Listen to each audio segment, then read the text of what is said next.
बिरादरान इस्लाम व तरीक़त, अस्सलामु अलैकुम। बिस्मिल्लाहिर्रहमानिर्रहीम। नहमदुहु व नुसल्ली अला रसूलिहिल करीम। हुवल वारिसुर रऊफ़। सारी तारीफ़ें उस मालिक यकता, उस वादहु ला शरीक अल्लाह के लिए जो सत्तार है, गफ़्फ़ार है, रहीम है, करीम है। हत्ता हमारी जान, माल, ईमान सबका मालिक, कादिर मतलब वो वादहु ला शरीक अल्लाह ही है। उसकी हम्द है, उसी की अलहम्द है। और किसी से भी न उसके औसाफ बयान हो सकते हैं, ना हुए हैं, ना होंगे। वो ज़ात यकता है। और उस ज़ात को समझने के लिए चूँकि वो लामका है, लाहयत है,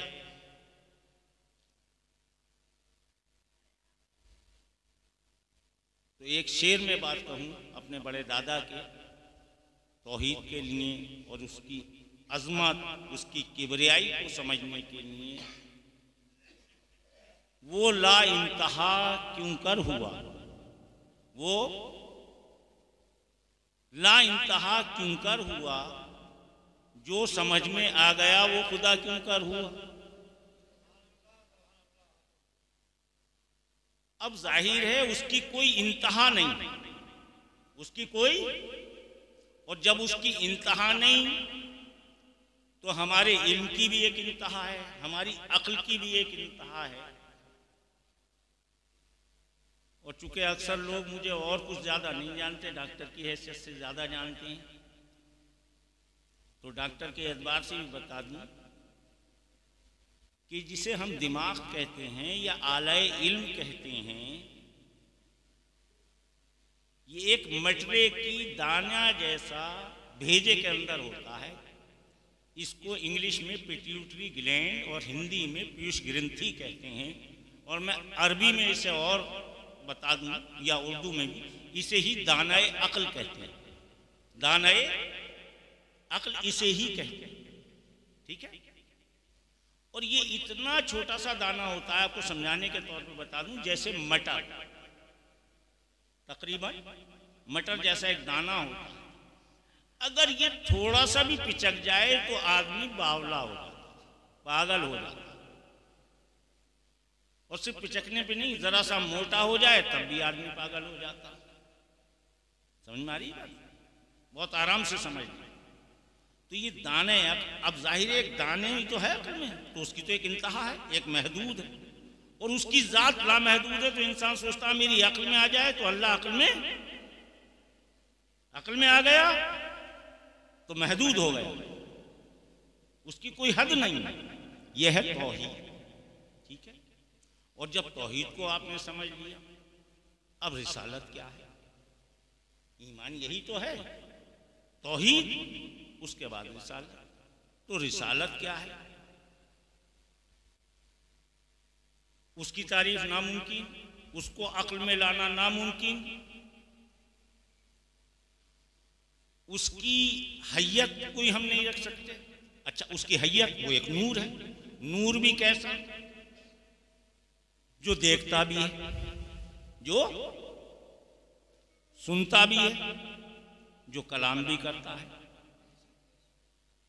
सुनता भी है, हर वक्त सुनता है, हर बात सुनता है, हर एक की सुनता है।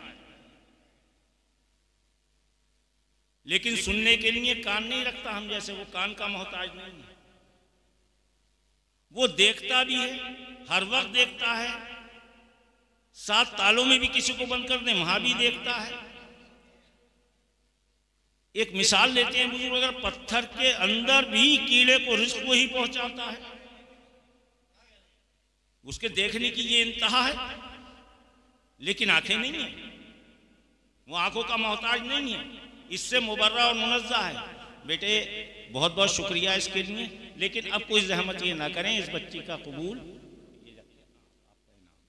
मेरी बस सिर्फ बात सुन ले तो बहुत आराम से समझ लीजिएगा। बात समझ में आ रही है? कि उसके लिए ना उसे हाजत है कान। अच्छा, अब उसका कलाम कर रहा है, और कलाम उसने हर अपने रसूल से किया है, हर नबी से किया है, 1,24,000 कमोबेश अंबिया से किया है, सबसे कलाम किया है। और एक नबी और रसूल से तो ऐसा कलाम किया है कि वो कलीमुल्लाह कहलाती है, हजरत मूसा अलैहिस्सलाम। और जाहिर है सबसे ज्यादा अगर उसने किसी से कलाम किया है, सबसे ज्यादा अगर किसी से कलाम किया है तो खातिमुन नबीयीन अफजलुल मुरसलीन से किया है। और कलाम कहाँ से शुरू किया है, देखना भालना कहाँ से शुरू किया है, सुनना सुनाना कहाँ से शुरू किया है, कि सिर्फ उसका नूर था और कुछ नहीं था। सिर्फ वही एक नूरी जात थी और कुछ नहीं था, वो हय्यू और कय्यूम। लेकिन उसने अपने उस नूर मखसूस से ही अपने ही नूर को, नूर से जुदा नहीं होता, नूर से, लेकिन वो कादिर मतलब है। अगर मैं अभी आपसे कहूं यहां से एक मुट्ठी रोशनी उठा के ले जाए, ले ही नहीं जा सकते। तो नूर कैसा नूर कि मुत्तसिल भी है और जुदा भी है, ये उसकी कुदरत है। तो अपने ही नूर से अपने महबूब का नूर जब बनाया तो वहीं से कलाम भी हो रहा है, और आखिर तक कलाम हो रहा है, आज तक कलाम हो रहा है। और कलाम का एक तरीका और है, कलाम का एक बड़ा अजीब तरीका और है, और ये सिर्फ रहमतुल लिल आलमीन को हासिल है। और किस तरह से हासिल है, उस वादउल शरीक ने क्या इंतजाम किया है कि ए मुसलमानों, मैं ना नमाज पढ़ता हूं, ना मैं रोजा रखता हूं, ना मैं हज करता हूं, हत्ता ये मैं कुछ करता ही नहीं हूं। कुन कह देता हूं, फयाकुन एकदम हो जाता है। बस मैं एक इरादा करता हूं, कुन भी मेरा पूरा नहीं निकलता कि फयाकुन वो हो जाता है। बस मैंने इरादा किया और वो चीज मुकम्मल। ऐसा कादिर मतलब हूं, कुन फयाकुन, मैं तो कुछ करता ही नहीं, बस हुक्म देता हूं वो हो जाता। मैं हुक्म देता हूं हो जाता है। कोई जर्रा बगैर उसके हुक्म के न चल सकता है, न बन सकता है, न उड़ सकता है, न फिर सकता है, सब उसके हुक्म के ताबे है। ऐसा कादिर मतलब कहता मैं कुछ करता ही नहीं। बारी ताला तुझे क्या करने की जरूरत है, लेकिन कहता एक काम करता हूं, एक काम करता हूं, और आज से नहीं कर रहा, अजल से कर रहा हूं, अब तक करता रहूंगा। ऐ मालिक, तू मालिक है, तू जो करता है कर, कि नहीं मैं ही नहीं करता, मेरे फरिश्ते भी करते। मालिक तू पाक, तू पाक, बेशक तेरी पाक जात है, तेरे फरिश्ते पाक हैं, दोनों पाक, कि मैं और मेरे फरिश्ते, अब यहां देखिए नुक्ता, मैं और मेरे फरिश्ते, अरे अल्लाह तू पाक, तेरा महबूब पाक, तेरे फरिश्ते पाक, तू पाक तेरे फरिश्ते पाक, दोनों पाक हैं। और जाहिर है तेरे महबूब हमारे आका भी पाक, मैं उन पर दुरूद भेजता हूं, सलातो सलाम भेजता हूं। मालिक तेरी पाकजात, तेरे फरिश्तों की पाकजात, तेरे फरिश्ते मासूम, तेरे नबी मासूम, तेरे रसूल मासूम, हमारे आका मोहम्मद सल्लल्लाहु अलैहि वसल्लम मासूम। ये मासूमों का मामला कि मैं दुरूद भेजता हूं, ठीक है, यहां तक तो बात समझ में आ रही है। अब बात नूरी जातों की हो रही है, बात नूर की हो रही है, बात पाक जातों की हो रही है, पाक कलाम की हो रही है, दुरूद पाक की हो रही है। गौर कीजिए, हम जैसे गुनाहगार बंदों को शामिल कर लिया। और क्या कह के कर लिया कि अगर ईमान रखते हो, अगर जाहिर है उसका खिताब एक तो आम है, आम तमाम इंसानों से है, और एक मखसूस मोमिनीन से है, ईमान वालों से है।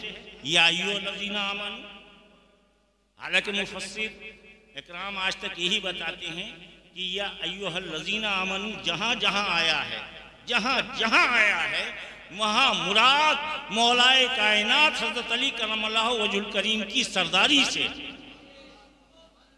या अय्युहल्लज़ीना आमनू कहते हैं। लेकिन हम इस बात को यहीं वो करके, अब वो कहता ए ईमान वालो, ए ईमान वालो। अब ईमान वाला कौन? कलमा पढ़ दिया, ईमान वाला नहीं, बस दाखिल हुआ। अब तकमील कहाँ हो रही है, मुकम्मल ईमान क्या हो रहा है? इस ईमान के ज़िम्मे में कहा रहा है वो, चूंकि ईमान वालों के लिए वाजिब बना दिया, फर्ज बना दिया, कह दिया कि ए ईमान वालो, ए ईमान वालो, तुम्हें भी मैं इस काम में शरीक करता हूं।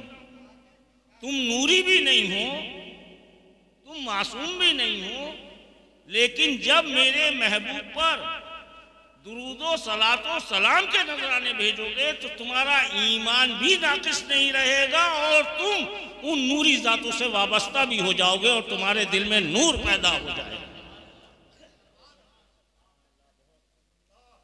एक बार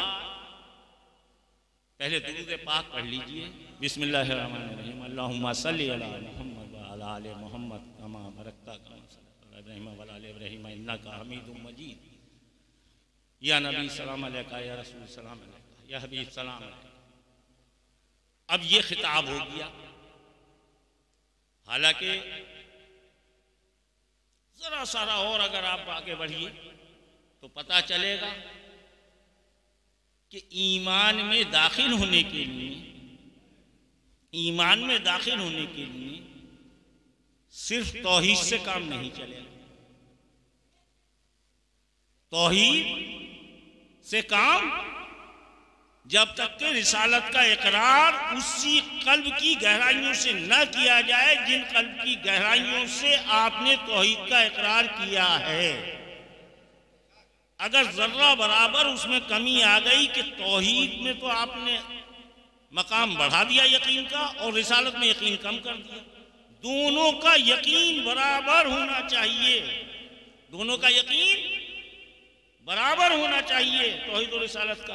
अगर कोई शख्स पूरी जिंदगी ला इलाहा इल्लल्लाह कहता रहे तो बेशक उसे सवाब मिलेगा, लेकिन उस वक्त मिलेगा जब मुकम्मल कलमा कर लेगा, ला इलाहा इल्लल्लाह मुहम्मद रसूलुल्लाह कम अज़ कम कहने के बाद, सल्लल्लाहु अलैहि वसल्लम पर दुरूद पढ़ने के बाद, इकरार करने के बाद जब वो दाखिल होगा तो फिर अब उसे ला इलाहा इल्लल्लाह भी फायदा देगा और बगैर मोहम्मद रसूलुल्लाह कहे भी वो सिर्फ ला इलाहा इल्लल्लाह पूरी जिंदगी कहता रहे, ना इस्लाम में दाखिल होगा ना ईमान में।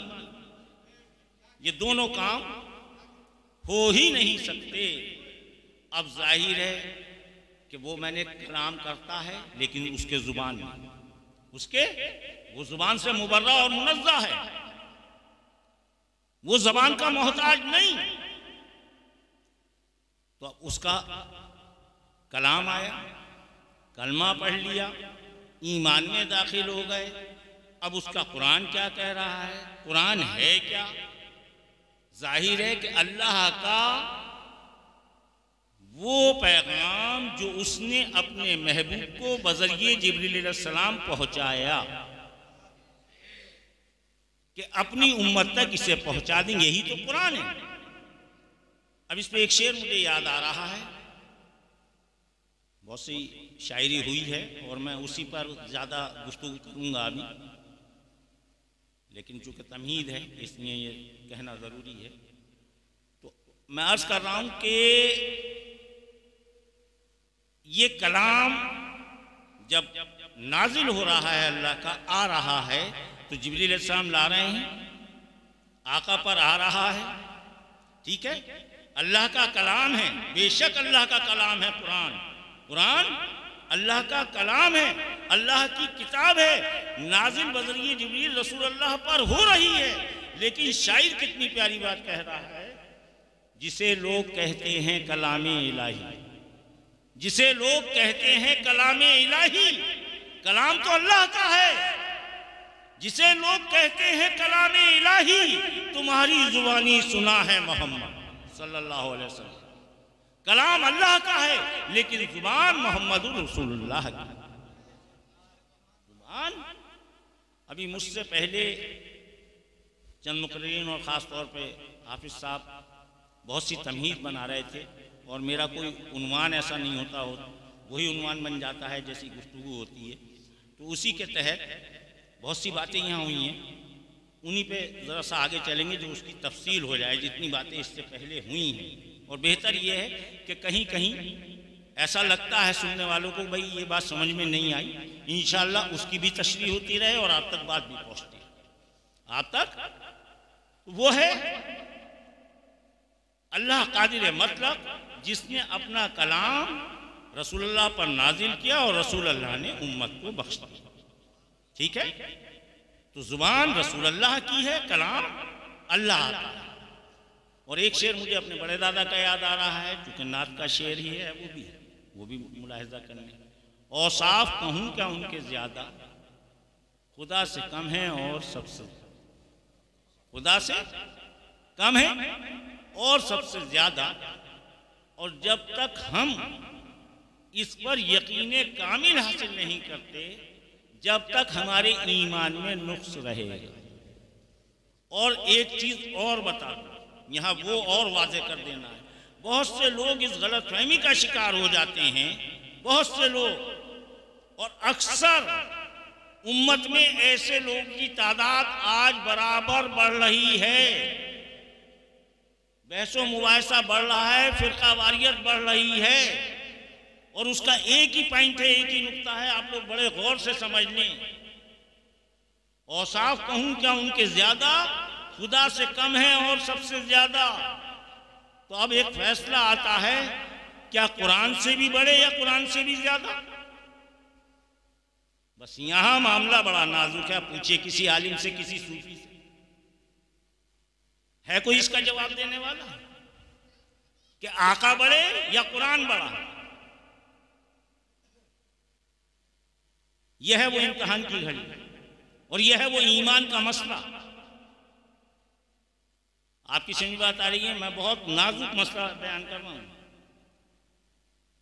और ऐलान कर रहा हूं। बादस खुदा बुजुर्ग तो ही किस्सा मुख्तसर, उसकी तशरीह मैंने बहुत आसान लफ्जों में कर, और साफ कहूं कि उनके ज्यादा खुदा से कम है और सबसे ज्यादा। तो अब सवाल यह है, कुरान बड़ा या रसूल अल्लाह बड़े? ईमान आप कहां पर लाए हैं? ईमान में दाखिल होने की शर्त क्या है? क्या कुरान कहीं शर्त है? ईमान में दाखिल होने के लिए शर्त क्या है? ला इलाहा इल्लल्लाह मुहम्मद रसूलुल्लाह। जब तक तौहीद के बाद रिसालत का इकरार नहीं करेगा, जब तक कुरान लेकर हाथ में धोखा देगा और धोखा खाएगा। बात समझ में आ गई नहीं आ गई? जब रिसालत पर यकीन हो जाएगा तो पता चलेगा कि हाँ वाकई ये अल्लाह का कलाम रसूल अल्लाह पर नाजिल हुआ है। क्योंकि दोनों की दरमियान की गुफ्तगू ही तो कुरान है। जब दोनों पर, अब आइए, ये तो ईमान में दाखिल हो गए। ईमान एक मुजम्मल होता है, ईमान मुफस्सल होता है, और ये बातें हम लोगों को आपस में करनी चाहिए। ईमान मुजम्मल इजमाली तौर पर जो है, तमाम उस वादहू ला शरीक के औसाफ, उसके उस इस्मा और सब पर यकीन करना और उस ज़ात को वादहू ला शरीक समझना, तमाम सिफात के साथ उस अल्लाह की तमाम रहीम करीम जितनी सिफात, जितने सब पर यकीन होना। और ईमान मुफस्सल क्या है? यहाँ पे कुछ लोग ऐसे बैठे हुए हैं जो इसे जानते हैं, अच्छी तरह से जानते हैं, मुझसे बेहतर जानते हैं, लेकिन कुछ लोग ऐसे भी हैं कि इसको जानते ही नहीं और इसका जिक्र भी नहीं होता, और ख़ास तौर पे जो बच्चे बैठे हुए हैं। और इसको बड़े मजाक में कहा जाता है आमनतो बिल्लाह पढ़ ली या नहीं पढ़ ली। ये मैं वो नुक्ता उठा रहा हूँ कि जो बहुत ज़रूरी है। अरे मियाँ आमनतो बिल्लाह पढ़ ली या नहीं पढ़ ली। और हकीकत ये है कि ये जितने आलिम साहिबान और जितने ये हुफ़ाज़ साहिबान और इमाम साहिबान हैं, ये भी इसका जिक्र कब करते हैं कि जब बच्चा पैदा भी हो गया, अजान तकबीर सब हो गई, पढ़ने भी लगा, सारे काम हो गए, नहीं पढ़ा वो अलहदा चीज़ है। जब उसके सेहरा बनता है, ये हिंदुस्तान की रस्म है, हालांकि सेहरा बनना ज़रूरी नहीं है, मुराद निकाह से है। तो जब निकाह होता है तो उस वक्त इमाम साहब खुद तो जानते हैं कि मैं क्या पढ़ा रही हूँ, लेकिन जो पढ़ रहा है उसे ये नहीं मालूम होता मुझे पढ़ा क्या दिया, वो तो समझता है ये निकाह पढ़ लिया। ये सच्चाई है ये, और यही बुनियाद है।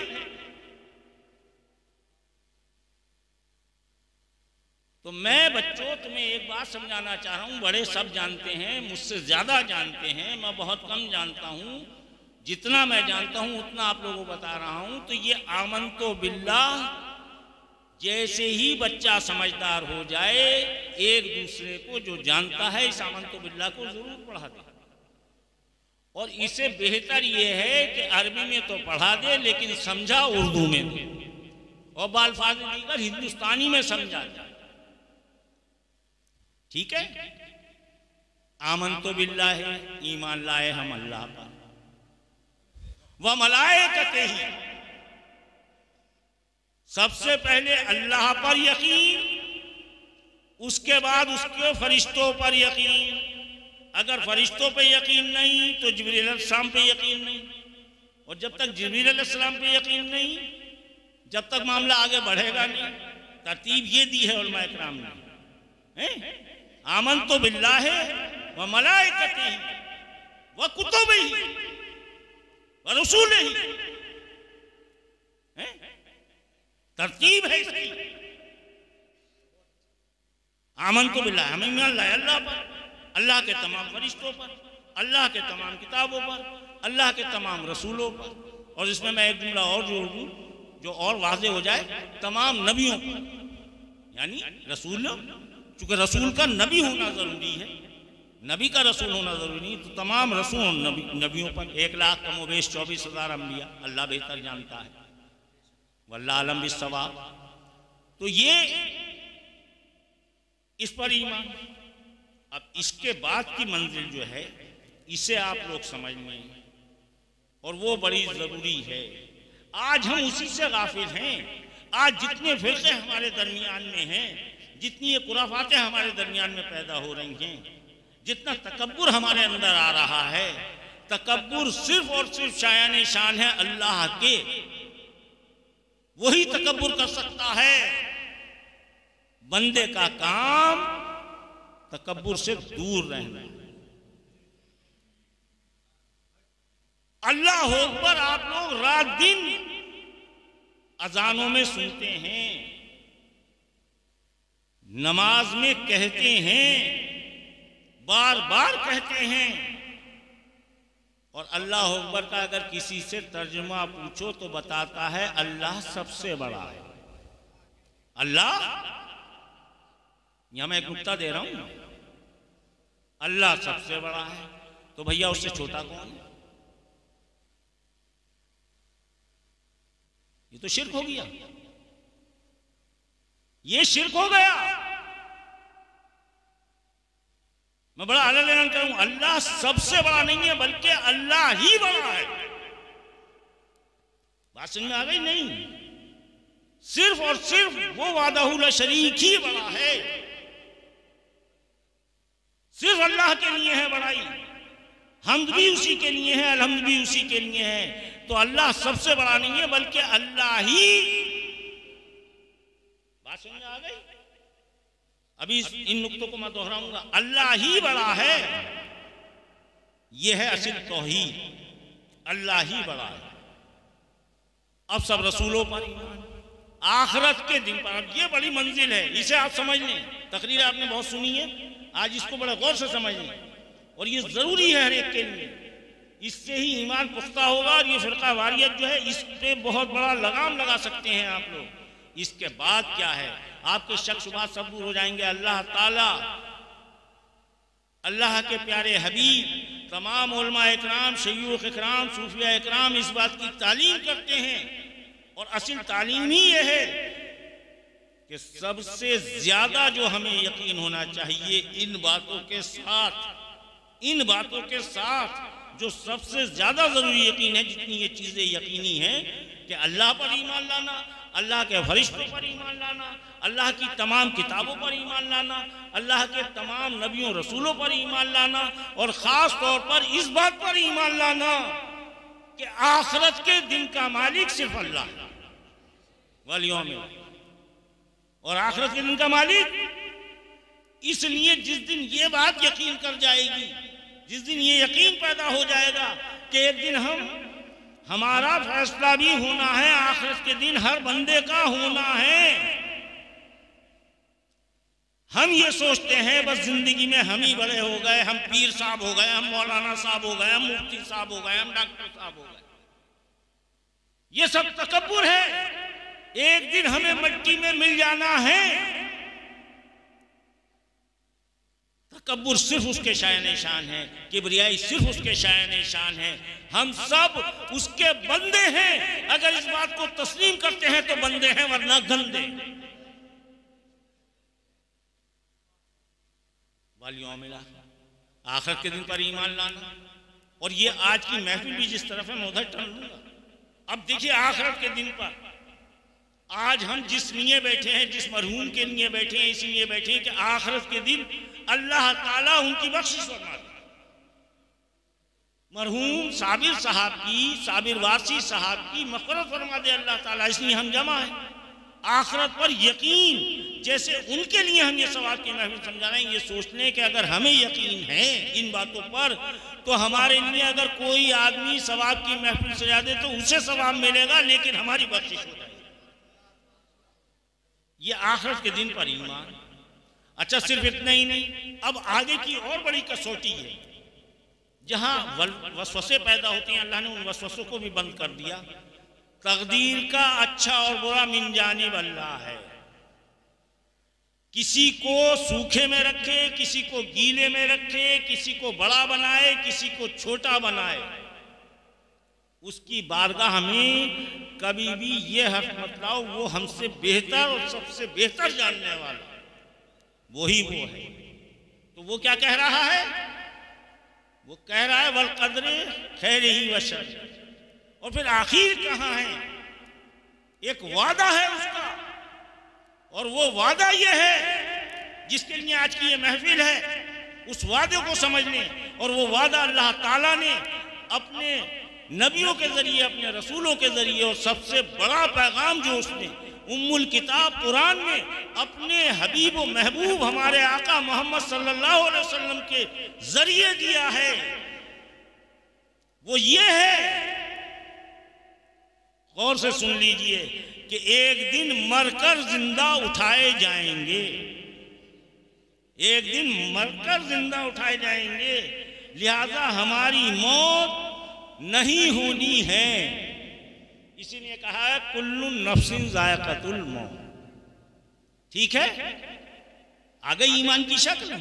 हर शख्स को मौत का जायका चखना है, खानी नहीं है, चखना है। सिर्फ वो एक लम्हे के लिए चखना है, इसके बाद फरिश्ते खुद ब खुद शामिल हो जाते हैं। यहाँ हड्डी खाल भले ही सड़ जाए, गल जाए, कुछ हाल हो जाए, लेकिन उसकी रूह पाकीज़ा है तो सब कुछ ठीक है, नहीं है तो रूह की पाकीज़गी यहाँ। अब वो किसके लिए है? वो किसके लिए है? कुल्लु नफ्सिन ज़ायक़तुल मौत। जो चीज़ पैदा हुई है नापैद होना। मैं अपने ही दादा हज़रत मुफ्ती अब्दुल सलाम असम्बली अलैहिर्रहमा का शेर सुना दूँ, जिसमें तौहीद और रिसालत भी लिखी हुई है। और जो आज मरहूम की बरसी है उनकी भी मग़फ़िरत और दर्जात बुलंद होने के लिए अल्लाह की बारगाह में दुआ भी है। और हकीकतन जो आशिक़ रसूल होते हैं, आशिक़ अहले बैत होते हैं और आशिक़ औलिया अल्लाह होते हैं, उनके साथ क्या होता है? सुना है कि हजरत कब्र में तशरीफ लाते हैं। अब सवाल ये, किसकी कब्र में आएंगे? किसकी कब्र में आएंगे? हर एक की कब्र में तो नहीं आएंगे।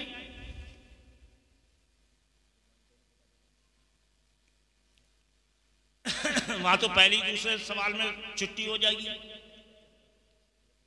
है? सुना है, ये हजरत मुफ्ती अब्दुल असम्बली अलैहिर्रहमा, मेरे बड़े दादा मुफ्ती अबूज़र वारसी अलैहिर्रहमा के वालिद गिरामी का शेर है और इस मौके की मुनासबत से मैं इसे और पढ़ रहा हूँ। सुना है कि हजरत सल्लल्लाहु अलैहि वसल्लम, सुना है कि हजरत कब्र में तशरीफ लाते हैं, वो ऐ दोस्तों हम मरते नहीं जीने को जाते। तो ऐ दोस्तों हम मरते नहीं। तो अल्लाह ने क्या बताया अपने उस बंदे के लिए? या अय्युहल्लज़ीना आमनू पर ध्यान है, ए ईमान वाले लोगों मेरे महबूब पर दुरूद सलातो सलाम भेजते रहो।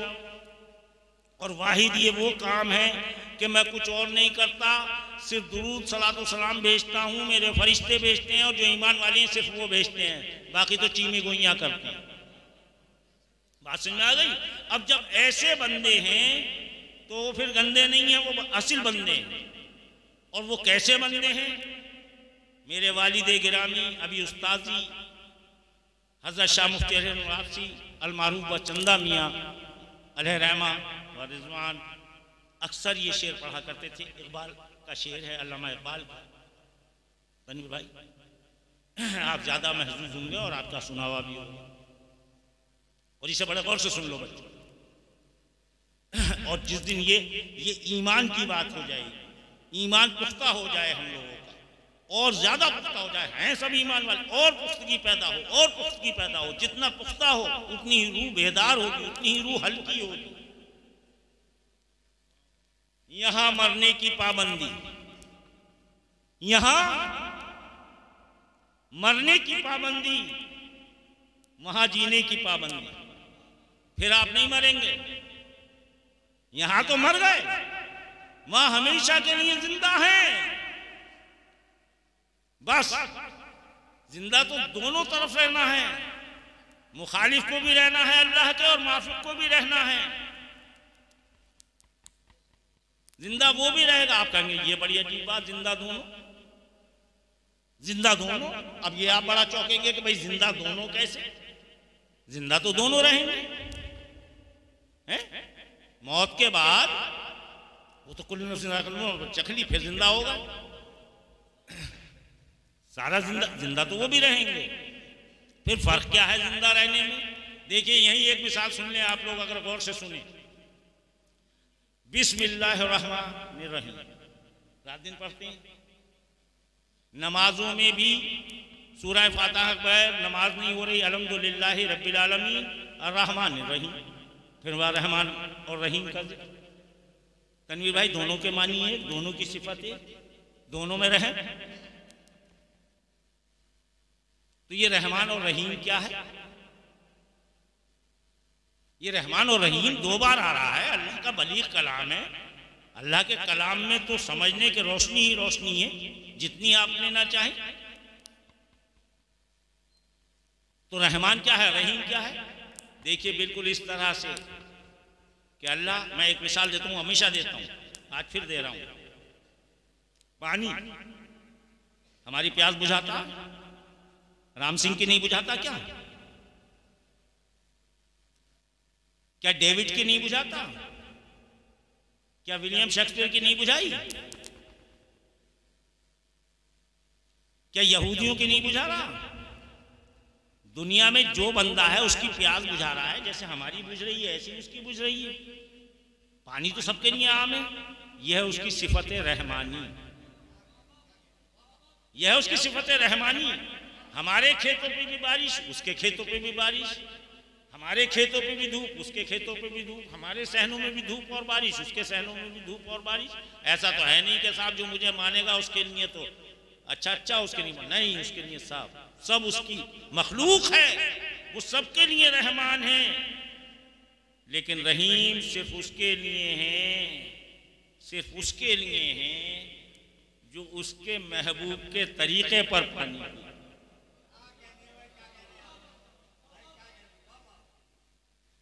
तो फिर उसके लिए वो रहीम है, उसका बदला यहाँ भी प्यास बुझेगी, बरकत भी होगी और वहां आखिरत में उसका इनाम भी मिलेगा, उसी का पानी और उसी का इनाम। इसी सूरत से जन्नत और दोज़ख का मामला है कि जिंदा वो भी रहेंगे, जिंदा वो। तो यहाँ मरने की पाबंदी, हाँ एक दिन हमें मरना है, और अगर इसको आप सिर्फ इस महफिल में ये पैगाम ले लें कि हमें भी एक दिन मरना है, और हो सकता है हमारे लिए कोई ऐसी महफिल भी ना सजे, हो सकता है हमें 4 कंधों पे भी उठाने वाला ना हो सकता है किसी के साथ भी हो सकता है, किसी की मौत कहीं भी और कैसे भी हो सकती है। लेकिन हमारे ईमान का तकाजा ये है कि हमारी मौत कहीं भी हो, एक आदमी भी कंधे पर उठाने वाला ना हो, अल्लाह खुद इंतजाम फरमा देता है। और यहां अगर हमारे जनाजे में हजारों आदमी क्या लाखों आदमी भी हो तो हमारी बख्शिश नहीं करा सकते। यहां भीड़ को देख के गुमान नहीं होना चाहिए, अपने ईमान का मुहासबा खुद करना चाहिए, तो उसकी रहीमी की सिफत वहीं मिलेगी। अपना मुहासबा कर लीजिए। पीर बनना बड़ा आसान है। 4 आदमी जिस वक्त हाथ पैर चूमने लगते हैं तो इंसान ये समझता है कि मैं अल्लाह और रसूल बन गया। मेरी बातें बहुत कड़वी होती हैं और साफ सच्ची होती हैं।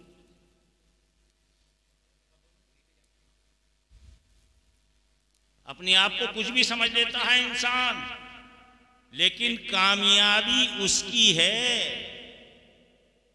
सिर्फ उसकी है जो अपने आप को मुरीद समझे। अगर पीर बन गया तो बख्शिश नहीं, और मुरीद बन गया तो बख्शिश होगी।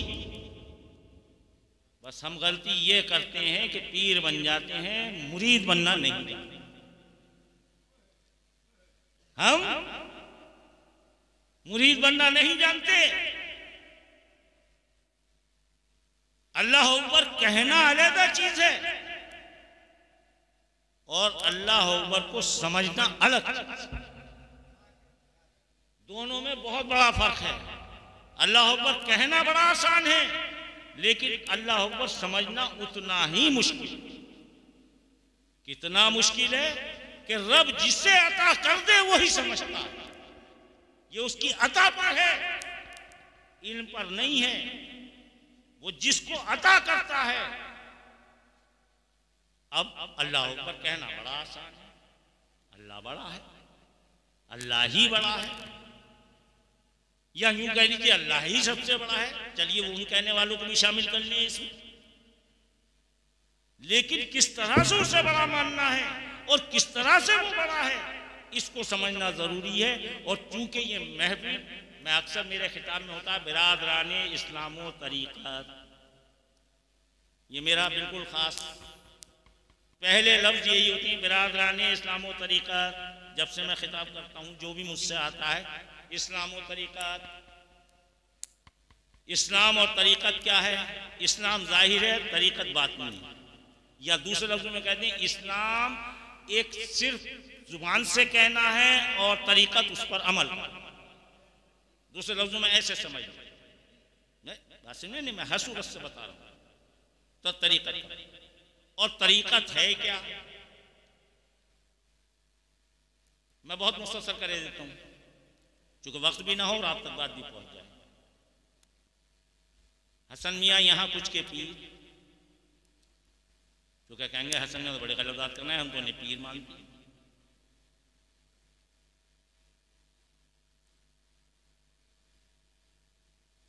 आप मानो या ना मानो, मेरा मानना यह है कि मैं हजरत चंदा मियाँ का मुरीद हूं, मैं पीर नहीं हूं, मैं अपने मियाँ का मुरीद हूं। अगर मैं उनका मुरीद नहीं समझूंगा अपने आप को तो फिर मेरी आखिरत खराब। तो मेरे पीर मेरे मियाँ, मियाँ के पीर उनके मियाँ, उनके पीर सरकार वारिस पाक। बात समझ में आ गई? अब पीर सरकार वारिस पाक भी नहीं है, पीर सरकार वारिस पाक भी नहीं है। उनके पीर कौन? सरकार वारिस पाक के पंजतन पाक, खुद नूर, नूर पंजतन। तो जिसके पीर पंजतन नहीं वो पीर बेकार नाकिस, और जिसका पीर अली नहीं वो वली तो दूर की बात है, वली की धूल भी नहीं।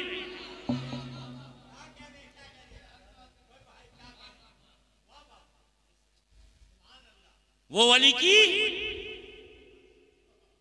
धूल भी नहीं। और सवाल यह है कि पीर पंजतन भी नहीं,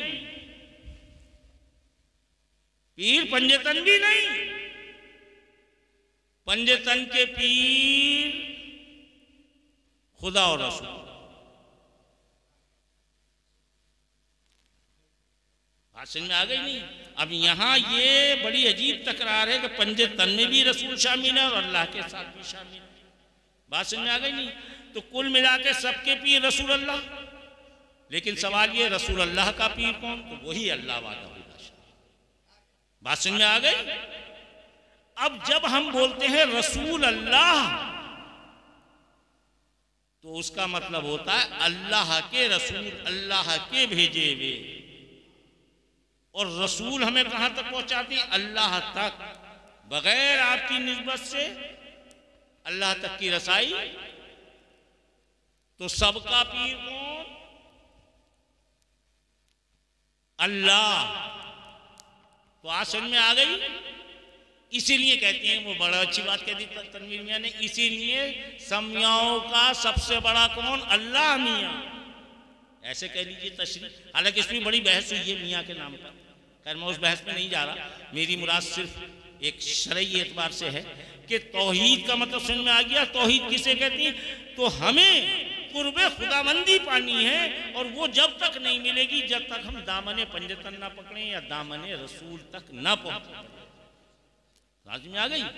अब चलिए, ये बातें तो हो गई और होनी चाहिए थी, लेकिन अब कुछ तशनगी और दूर कर लें। मुझसे पहले इमाम साहब ने सुलूक और जज्ब का मामला बताया कि कुछ सालिक होते हैं और कुछ मजलूब होते हैं, कुछ होते ही मजलूब हैं, कुछ होते ही सालिक हैं। लेकिन थोड़ी सी एक बात उसमें आई थी कि अक्ल महव हो जाती है, ऐसा नहीं होता। जब अक्ल अपनी इंतहा को पहुंच जाती है और अक्ल को इदराक हो जाता है मार्फत व हकीकत का, तो उस वक्त इंसान की हैसियत जज्ब की हो जाती है। कब हो जाती है? और कुछ सालिक से मजलूब बनते हैं और कुछ मजलूब से सालिक बनते हैं। और ये मेरा उन्वान मुझे इस वजह से लेना पड़ा कि ये उन्वान मेरे बीच में आ गया, तो इसको इसलिए वजाहत कर दूं चूँकि ज़रा माहौल सूफियाना भी हो जाए, और ये एक नुक्ता है जो आ जाए आप लोगों की समझ में, ज़रूरी है।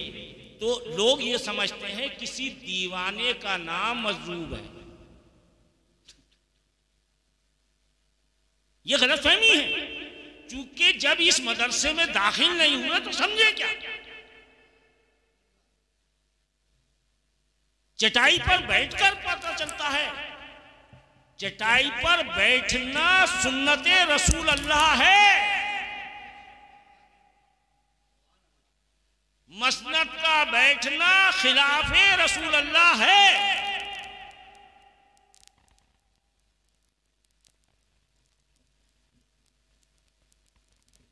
मस्जिद बने तो रहबरों को सबसे पहले उसमें ईंट और गारा देना शरीयत मुस्तफा सुन्नत मुस्तफा सल्लल्लाहु अलैहि वसल्लम है।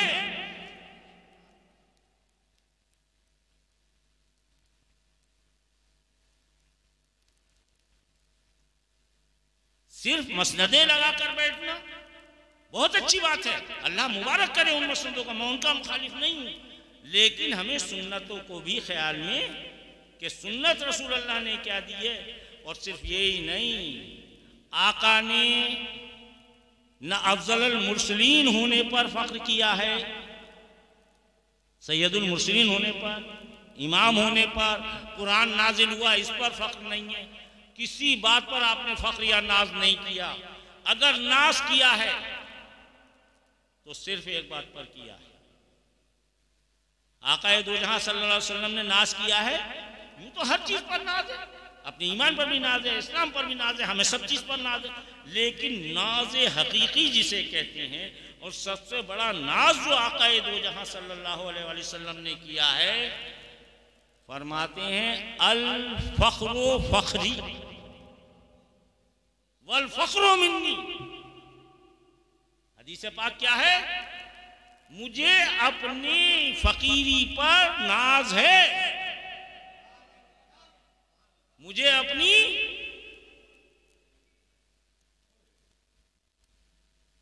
फकीरी पर नाज है और फकीरी मुझसे है। फकीरी मुझसे है और वो फकीरी जो रसूल अल्लाह की है वो किससे है? वो हजरत फातिमा से है, मौलाए कायनात से। यह है वो फक्र, अल फक्र फक्र।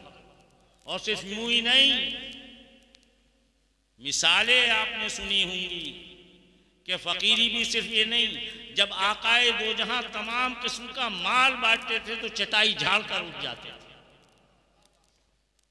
और कई कई दिन तक रसूल अल्लाह के मकान से धुआं नहीं उठता था।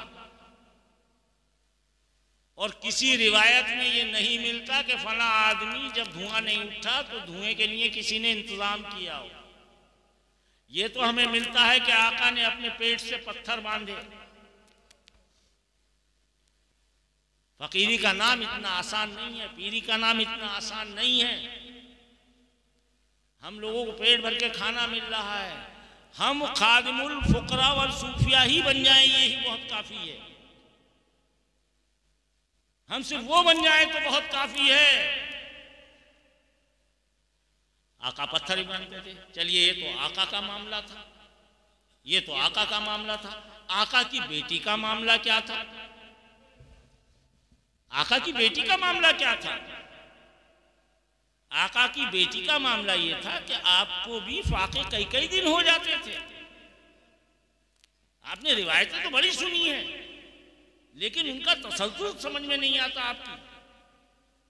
आप गौर कीजिए, ना उस शान का कोई इस धरती पे बाप आया, ना उस शान की कोई बेटी आई,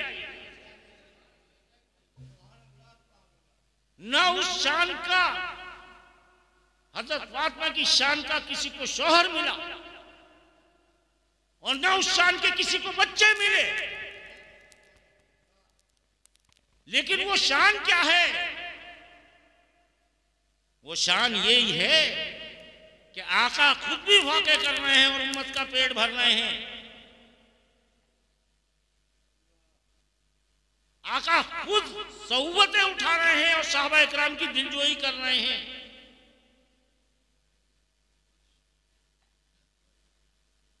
और आका की बेटी क्या कर रही है? वो भी फाके कर रही है। और जब एक दिन आका जाते हैं, बेटी क्या हाल है, तो बेटी कहती है कोई बात नहीं अब्बा जान, सही कि नहीं बेटी तुम्हारा तो चेहरा जर्द पड़ा हुआ है, बेटी तुम्हारा तो बड़ी लागिर कमज़ोर सी लग रही हो, क्या मामला है। जब बहुत पूछते हैं तो बताती हैं कोई बात नहीं अब्बा जान, बस खाना नहीं खाया है। बेटी कब से खाना नहीं खाया? कि 3-4 वक्त हो गए, 3-4 रोज हो गए, इधर हजार लगाइए 7-8 वक्त हो गए, क्या हालत हो जाएगी। कौन है ये जो दोनों जहान का नहीं बल्कि तमाम आलमों में रहमत बनकर आया है? उनकी बेटी, और कैसी बेटी जो तमाम जन्नत की खातूनों की सरदार है। इतना बड़ा मर्तबा, सबसे ज्यादा बारगाहे खुदाबंदी में मकबूल, यही आलम बाप का, वो तमाम रसूल और नबियों के सरदार, ये तमाम जहान की औरतों की सरदार, जन्नत की सरदार, बेटे जन्नत के सरदार, शौहर साखी कौसर, परवाना जन्नत देने वाले, और उनके घर में फाके, और फाके भी 1-2 दिन के नहीं, कई दिन के। तो आका ने कहा बेटी अच्छा ये मामला है, कोई बाप धरती पे ऐसा नहीं मिलेगा कि बेटी फाके से हो और कई दिन का फाका बताए तो बाप घर दौड़ के जाए, आटा वाटे का इंतजाम करे, चाहे कहीं से मांग के लाए और बेटी को खाना पेश करे। यही तो होना चाहिए। रिवायत क्या बता रही है? मुझसे नहीं सुनना है आप, सिर्फ मुझसे नहीं सुनना है, मैं तो इसकी गहराई बता रहा हूं सत्य की। होना तो ये चाहिए था, एक बाप तड़प जाना चाहिए था, लेकिन बाप तड़पे क्यों? ये तो घराना वो है जिसके बारे में आया इन्नल्लाह मास्साबिरीन, ये तो घराना वो है जिसके बारे में कुरान कह रहा ज़ालिकल किताबु ला रैब फीहि हुदल लिल मुत्तकीन अल्लज़ीना युमिनूना व मिम्मा रज़क़नाहुम युनफ़िक़ून। ये घराना तो वो है। आप लोग अलिफ लाम मीम पे अटके हुए रहो, ये उससे आगे की मंजिलें तय कर रहे हैं। ये तो वो घराना है, इसकी तफसीर किसी ने पेश नहीं की। क्या मतलब है? ये वो किताब है जिसमें किसी को शक नहीं। आज तक अंग्रेज कह रिया कि मुसलमानों ने गढ़ली बना ली, मुसलमानों के नबी ने बना ली, हम तो उन्हें नबी भी नहीं मानते। यहूदी भी यही कह रिया, इनके पास कोई सच्ची किताब है, हम उनकी ना मान रहे हैं, वो हमारी नहीं मान रहे। अल्लाह ने पहली कील काटा साफ कर दिया कि ये है कब तुम्हारे लिए ज़ालिकल किताब ला रैब फीहि, ये वो किताब है जिसमें किसको शक नहीं। वो कब कर किसकी बात है? वो तो साफ कह रहा उन लोगों को शक नहीं है जो पहले से हिदायत याफ्ता है, जो पहले से मुत्तकी हैं, पहले से ईमान वाले हैं।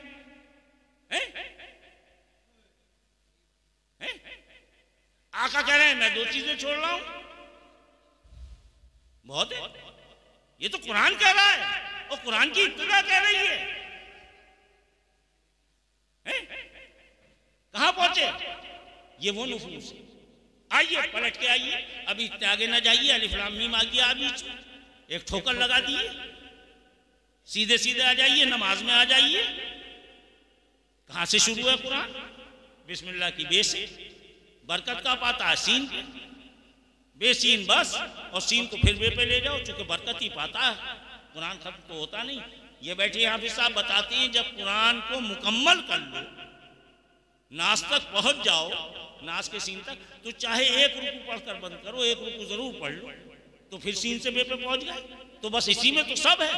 मैं अक्सर ये कहता हूँ तहरीर में भी, तो ये तो बरकत पाता। अब इसकी सूरह फातिहा जो बहुत, अब उसमें मैंने थोड़ा सा तो बता ही दिया क्या कह रहे हैं हम रात दिन नमाजों में, चला हमको सीधे रास्ते, अल्लाह से यही कह रहे हैं इहदिन सिरातल मुस्तकीम, चला हमको सीधे रास्ते पर। हम ये समझते हैं कोई ऐसा सीधा रास्ता मिल जाएगा, बिल्कुल हमें किसी दिन सुबह को सो के उठेंगे सीधा रास्ता मिल जाएगा, उस पर चले जाएंगे। अरे मियाँ अगर मैं ये सोच लेता तो कोर्ट से मंडी मेरा मुंह टूट जाता, कई मोड़ों से मुड़ के आना पड़ा। यहाँ से लोग हज को जाए, मैं सोचा था सीधा जहाज उड़ता होगा, जब मैं हज को गया तो बड़ा टेढ़ा उड़ के पहुंचा वहां, तो सवाल ये नहीं है, सीधा रास्ता वही है जो मंजिल तक ले जाए। उसमें कितने ही पेचोखम, कितने ही मोड़ आए, और वो पेचोखम और मोड़ क्या है? वातिउल्लाह, अल्लाह की इताअत ये है कि वातिउ रसूल, के रसूल अल्लाह की इताअत कर लो, व उलिल अम्र मिनकुम, या उनकी जिसे अल्लाह रसूल ने हाकिम बना दिया है, हुक्म दे दिया बिल्कुल साफ तौर पर जिन पर। अब हम कह रहे हैं कि भाई सीधा रास्ता, अब अल्लाह का तो बड़ी कलाम है, उस रास्ते पर चला जो सीधा रास्ता है। तो भाई सीधा रास्ता कौन सा है? अल्लाह ताला फरमाया वो रास्ता सीधा है। अब यहाँ है गौर करने वाले, सिरातल लज़ीना अनअमता अलैहिम, उन लोगों का रास्ता इख्तियार करो जिन पर मैंने इनाम किया। वही रास्ता सीधा है। वो जहां बैठे वैसे बैठ जाओ, जहां उठे वैसे उठ जाओ, जैसे लेटे वैसे लेट जाओ, जो हुक्म दें वो बजा लाओ, उन लोगों का रास्ता है। वो लोग कौन है? सवाल ये होता, हम सारी बहस करती हैं, उन लोगों तक नहीं पहुंच पाते। हम उन लोगों तक तो पहुंचे, नमाज तो हम पढ़ रहे हैं, लेकिन भाई नमाज मत पढ़ो, सलात पढ़ो। चूंकि अल्लाह ने कहा वाक़िमुस सलात, हर जगह तर्जुमे से काम मत चलाओ, बस सलात कायम करो। और ये सलात क्या है? नमाज की नमाज क्या है? सलात के अंदर सलात क्या है? ये तलाश करो। सलात के अंदर ये ज़ाहिरी सलात है, इसकी बातिनी सलात क्या है? इसके पेट में सलात के क्या है? तो पता चला कि सलात में उठना बैठना ये सलात के अरकान है, लेकिन सलात की सलात ये है कि पहले तुम ज़वात को पहचानो। सूरह फातिहा में जब मस्जिद की तरफ जाओ तो इस यकीन के साथ जाओ, अल्लाह अकबर अल्लाह अकबर, अशहदु अन ला इलाहा इल्लल्लाह व अशहदु अन्ना मुहम्मदुर रसूलुल्लाह, यानी दोनों पर यकीन कर लो। अजान कह रही है किसी फिरके की हो, अगर इसमें जरा सा भी शक है तो मस्जिद की तरफ मत जाओ। अब मस्जिद की तरफ जाओ तो सबसे पहले फिर अपने आप को एक दफा, अगर पाक नहीं हो तो पाक कर लो, वजू नहीं है तो वजू कर लो। बल्कि बेहतर यह है कि अजान से पहले वजू कर लो, अजान भी वजू की हालत में सुनो। लेकिन अगर नहीं है तो एक तंबीह है कि अब वजू कर लो, और इस यकीन के साथ कर लो कि अल्लाह रसूल का ये फरमान है, ये तरीका है। अब मस्जिद के अंदर पहुंच गए तो अल्लाह ने फिर वही अल्लाह अकबर का दोबारा से कहलवा दिया। क्या कहलवा दिया? सुभाना, अपनी तारीफ करा दी, जैसे यहाँ कराई है अल्लाह अकबर। नमाज भी तो वही है जो अजान है,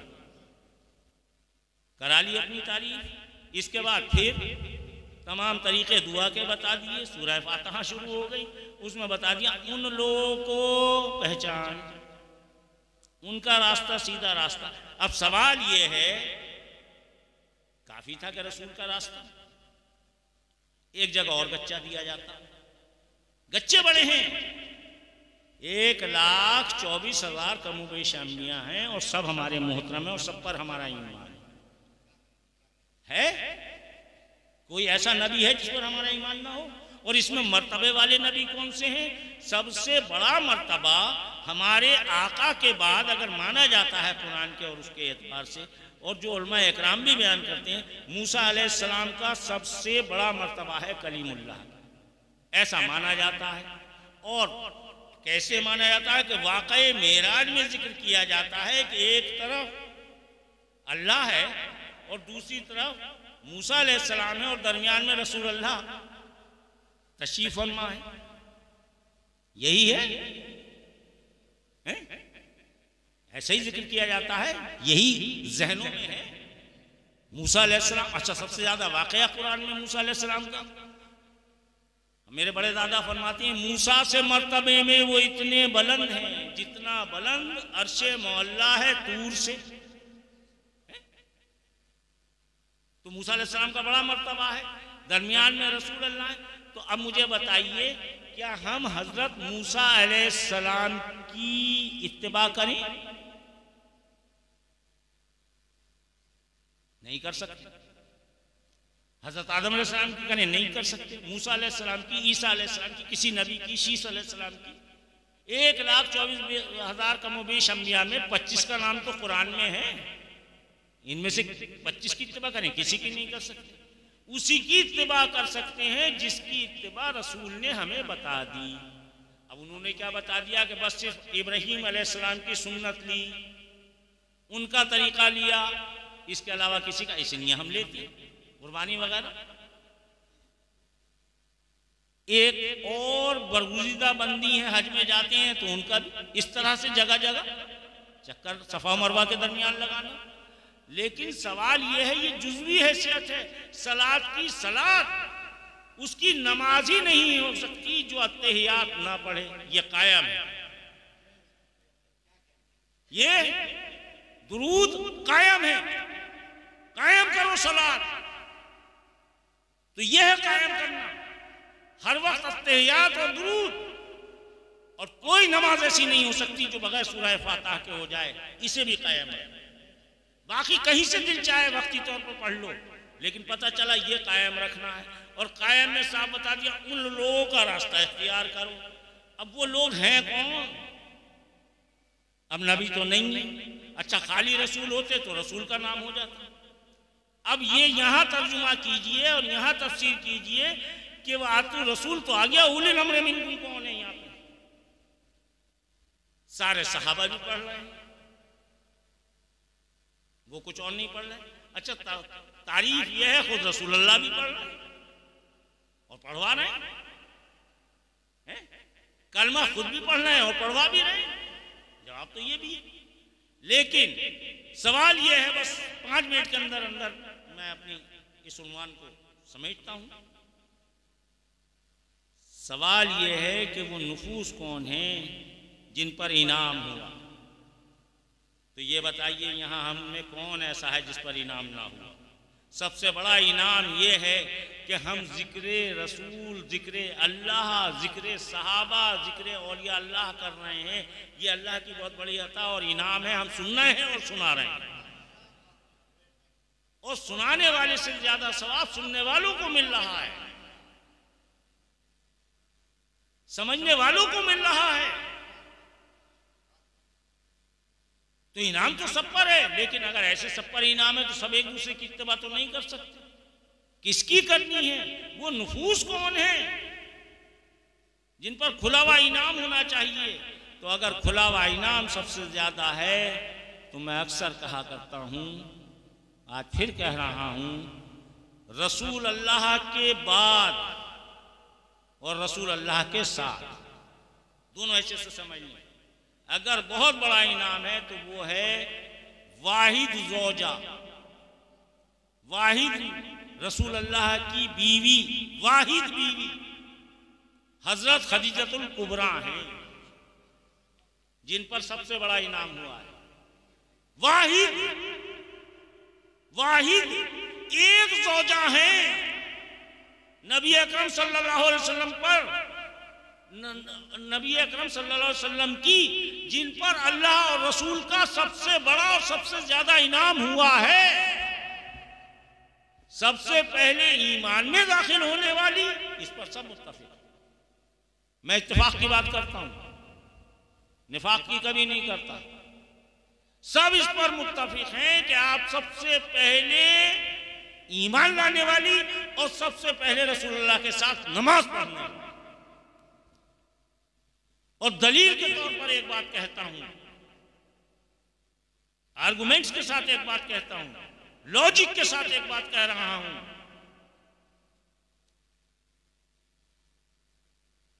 अल्लाह ने पैगाम दिया, अल्लाह का हुक्म है नमाज कायम करो मेरे महबूब।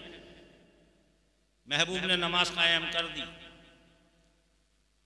हम महबूब की सुन्नत पर नमाज पढ़ते हैं, ना अली की सुन्नत पे पढ़ते हैं, ना हजरत उस्मान की सुन्नत पे पढ़ते हैं, ना हजरत उमर फारूक की सुन्नत पे पढ़ते हैं, हत्ता ना हम हजरत अबू बकर सिद्दीक की सुन्नत पर नमाज पढ़ते हैं। चूंकि इन्होंने भी अगर नमाज पढ़ी है तो सुन्नत रसूल पर ही तो पढ़ी है। हम अली की सुन्नत अदा नहीं करते, हम हजरत अबू बकर की सुन्नत अदा नहीं करते, चूंकि इन लोगों ने तो हमें खुद ये हुक्म दिया है कि रसूल अल्लाह की सुन्नत, ये रसूल अल्लाह का तरीका है, इस पर तुम नमाज पढ़ो। हम हनफी मसलक हैं, हमें ये हनफी मसलक से पहुंचा है। अब हम औरों की बात नहीं करते, हम अपनी बात करते हैं। तो हम तो बड़े इत्मीनान से अपनी नाक पर हाथ बांधते हैं। इमाम साहब आप भी वही मानते हैं, यहाँ बैठे हुए लोग भी सब ऐसी नमाज पढ़ते हैं, नाक पे हाथ बांधते हैं। लेकिन सवाल यह है कि अगर हम नाक पे हाथ बांधते हैं तो हमारी माँ बहनें बेटियां क्यों हाथ अलहदा बांधती हैं? या तो हमारा तरीका सुन्नत नहीं है, या हमारी माँ बहनों बेटियों का तरीका सुन्नत नहीं है, और तरीका रसूल के बगैर नमाज नहीं हो सकती। तो पता चला कि अल्लाह ने हुक्म दिया रसूल अल्लाह को कि नमाज कायम करो।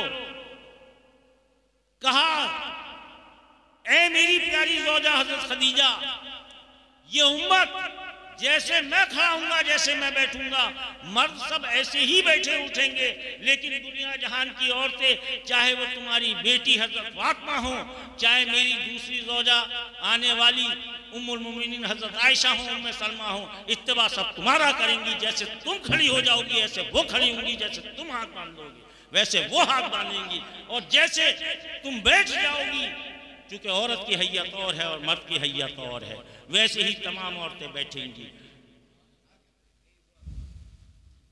ये हैं वो इनाम याफ्ता। हम सुन्नत भी उनकी अदा कर रहे हैं।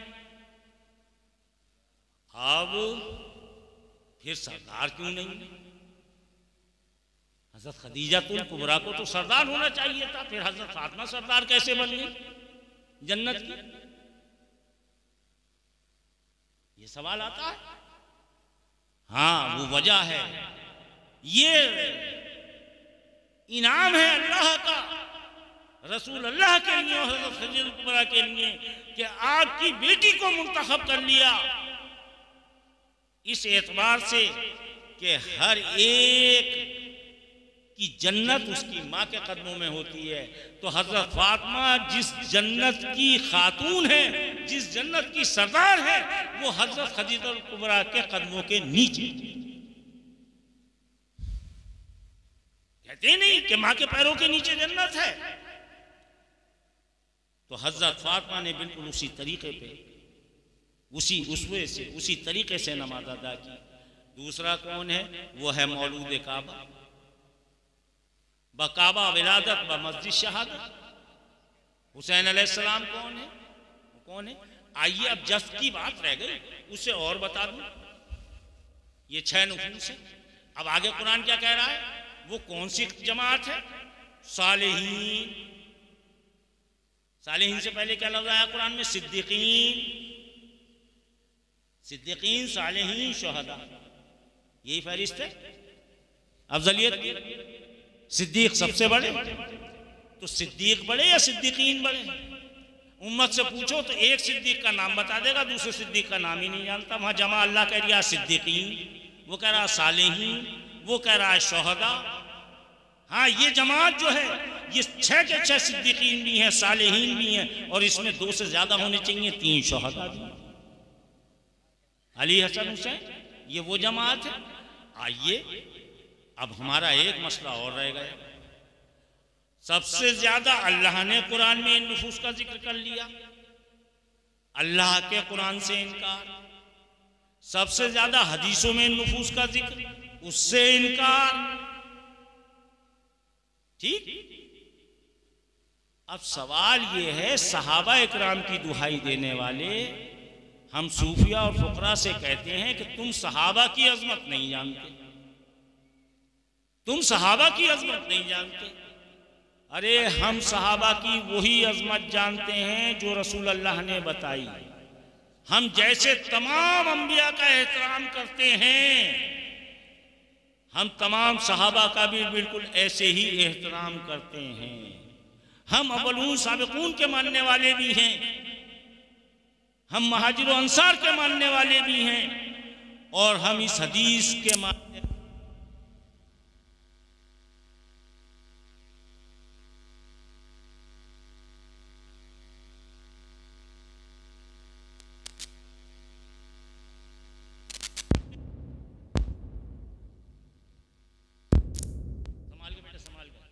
हल्के से, हम इस हदीस के भी मानने वाले हैं और दिल से मानने वाले हैं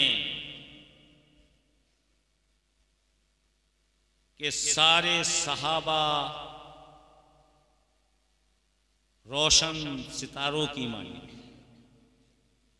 वाकई रोशन सितारे हैं सारे सहाबा इकराम, और किसी एक की भी इत्तिबा कर लो तो राह निजात पा जाओगे। हम ये भी मानने वाले हैं कि सबसे अफजल सबसे बड़े खलीफा अव्वल हैं हजरत अबू बकर सिद्दीक हैं। बेशक इसमें कोई शक नहीं, इसमें कोई शक नहीं, हम बिल्कुल शक नहीं करते। हमारी तरतीब वही है जो होनी चाहिए सूफिया की फुकरा की। लेकिन करें क्या करें कि अली की जात वो है कि फख्रे अंबिया भी है, फख्रे रसूल भी है। अभी ये कहा गया था फख्रे अंबिया फख्रे रसूल, लोग कहेंगे भाई किस रसूल का किसका? अरे जब सरदार सब नबियों का फख्र कर रहा है, सब नबियों का इमाम फख्र कर रहा है, तो फख्रे अंबिया भी होगा, फख्रे रसूल भी होगा। ये नुक्ता भी मैं साफ कर दूं, ये नुक्ता बिल्कुल साफ करे देता हूं, ज्यादा तो और मैं उलझा नहीं रहा, बिल्कुल साफ साफ कह रहा हूं। यह है फख्रे अंबिया फख्रे रसूल, सिर्फ ये नहीं है। लेकिन चलिए मैं आगे चलता हूं, आगे चलते हैं। मौला की जात वो जात है जो फख्रे सहाबा भी है, जो फख्रे सहाबा भी है।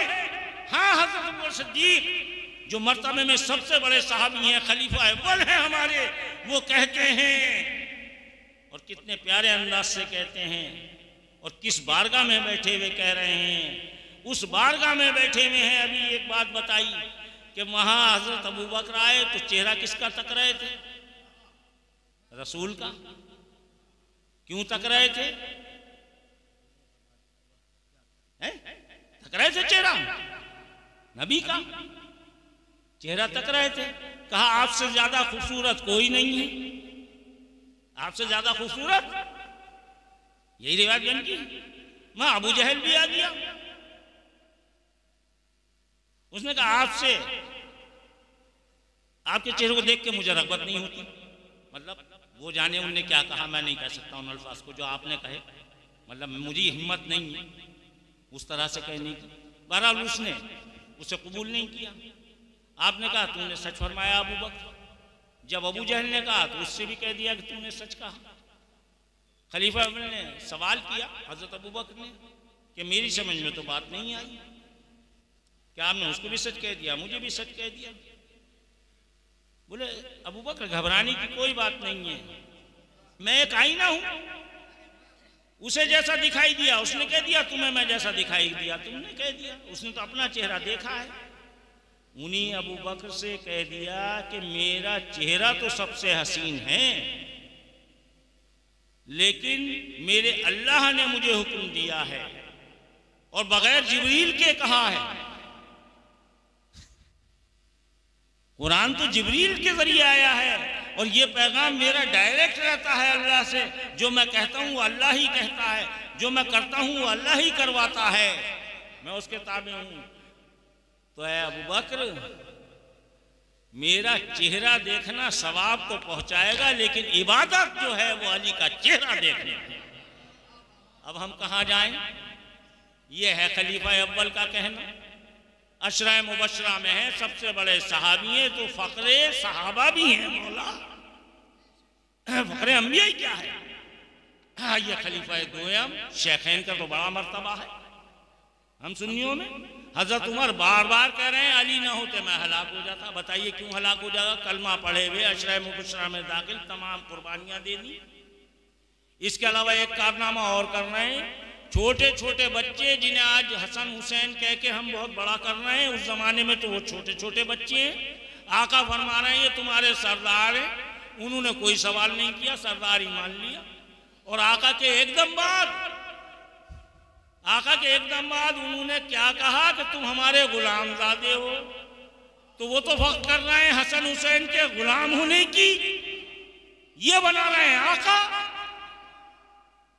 अरे फिर वही शेर पढ़ दूं,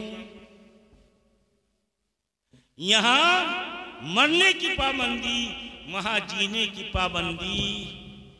या अल्लाह मैंने शेर पूरा नहीं किया था। या अल्लाह तेरे आजाद बंदों की न ये दुनिया न वो दुनिया, जब तक गुलामी नहीं करोगे न इस दुनिया में कुछ हासिल होगा न उस आखिरत में कुछ हासिल। तेरे आजाद बंदों की न ये दुनिया न ये दुनिया।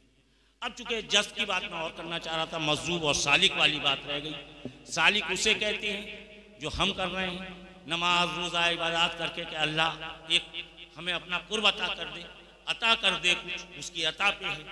लेकिन जो हालत जज्ब होती है उस तरफ मैं इशारा कर दूं, वो हालत जज्ब। हालत जज्ब किसे कहते हैं? इसके लिए किसी पोथी पढ़ने की जरूरत नहीं है। पोथी पढ़ जग मुआ और पंडित भया न कोय, 2.5 आखर प्रेम के पढ़े सो पंडित। ठीक है नहीं, असल चीज मोहब्बत है। इसकी इब्तिदा और इंतहा तो बहुत है, लेकिन मैं एक मिसाल दिए देता हूँ, वही आप लोगों के लिए काफी है। अल्लामा इकबाल फरमाते हैं एक वाक़े की तरफ, एक सच्चे वाक़े की तरफ, जिसका कुरान भी शाहिद है और जिसकी अहादीस भी शाहिद है और जिसे उलमा इकराम बहुत बयान करते हैं। पहले शेर पढ़ दूँ, वाक़या आप खुद समझ जाएंगे। बेखतर कूद पड़ा आतिशे नमरूद में इश्क,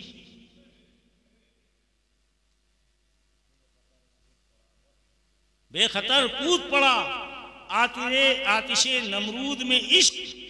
हज़रत इब्राहीम अलैहिस्सलाम का वाक़या है, जब हज़रत वो इब्राहीम को नमरूद की आग में डाला गया।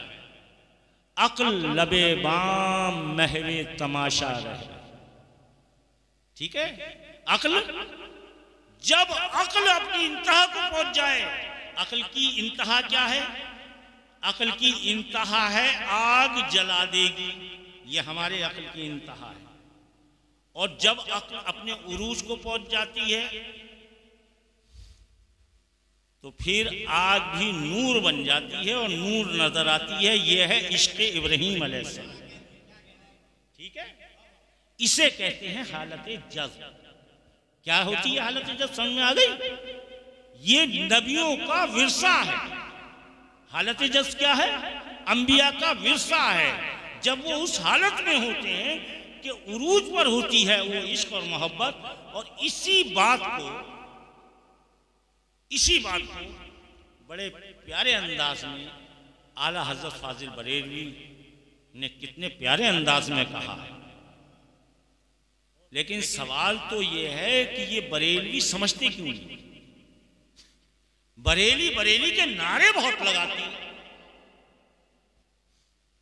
और जब बरेली का नाम आता तो झूम जाती, और इतना झूमते हैं कि मदीने का नाम भी आए तो नहीं झूमते, और बरेली का नाम आता तो झूम जाती। मैं बहुत खुली बात करता हूं, सच्चाई है ये। अरे भाई, बरेली के नाम पर अगर झूम रहे हो तो बरेली वाला कह के क्या गया है, इस बात को देख लो। फरमाते क्या है आला हजरत? सुनते हैं कि महशर में सिर्फ उनकी रसाई है। सुनते हैं कि महशर में लो जब उनकी रसाई है फिर तो बनाई है। हजरत उमर का काम तो चला ना, आला हजरत का कहां से चलेगा? मतलब तो यही है आला हजरत का, जो हजरत उमर का है। लेकिन मतलब ये भी बदल दिया, मतलब वो भी बदल दिया। क्यों तनवीर भाई बोलते क्यों नहीं? मतलब बदला गया नहीं, या हमें कोई मतलब समझाओ, अल्लाह लेला आलमाना हैसियत से समझाओ, इश्क की हैसियत से समझाओ, मोहब्बत की हैसियत से समझाओ। समझना तुम नहीं चाहते, समझाना तुम नहीं चाहते। वहां तो वो लिखवा रहे हैं बच्चों से, ये भी तुम बयान कर रहे हो। यहां आला हज़रत उसी से, लेकिन आला हज़रत उससे पहले जो कह चुके। आला हज़रत का मतलब ये नहीं है, आला हज़रत तो पहले उसकी दुहाई दे चुके, और कितने प्यारे अंदाज में कह रहे हैं। जरा कोई बरेलवी समझा दे हमें। तू है ऐने नूर,